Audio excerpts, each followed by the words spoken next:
Hello friends, আবারও একটা নতুন ভিডিওর সাথে হাজির হয়ে গেলাম। আজকে আমি বানাবো আলু পটল দিয়ে মুড়ি ঘন্ট। প্রথমে কড়াইয়ে তেল দিয়ে দিচ্ছি। প্রথমে আমি পটলটা ভেজে নেব, তার জন্য কড়াইয়ে আমি হলুদ আর অল্প লবণ দিয়ে দিলাম। এবার পটলটাকে দিয়ে দিচ্ছি।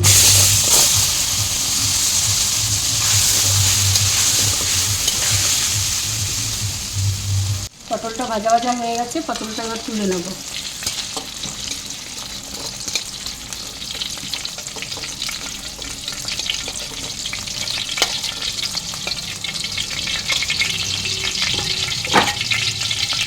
এবার ফোড়নে তেজপাতা, শুকনো লঙ্কা, এলাচ, দারচিনি আর গোটা জিরে সোমবারে দিয়ে দিলাম।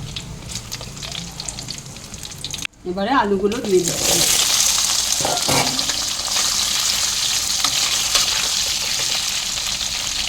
আলুটা হালকা ভাজা ভাজা করে নিয়েছি, এখন ভোগ চালটা দিয়ে দিলাম। এবার ভোগ চালটার সাথে আলুটা আবারও একটু ভাজা ভাজা করে নেব।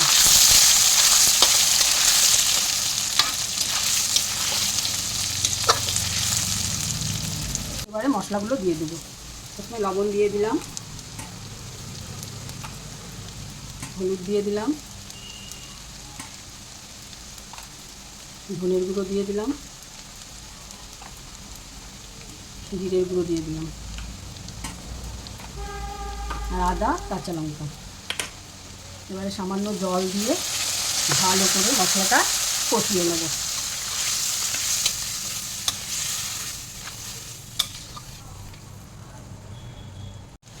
মশলাটা কষানো হয়ে গেছে, এবারে পটলগুলো দিয়ে দিলাম।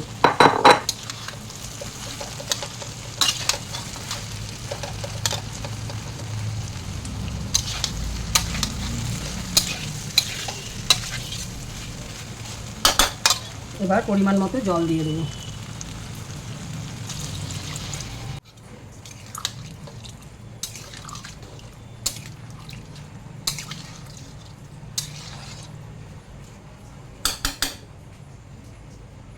নামানোর আগে গরম মশলা আর ঘি দিয়ে নামিয়ে নেব।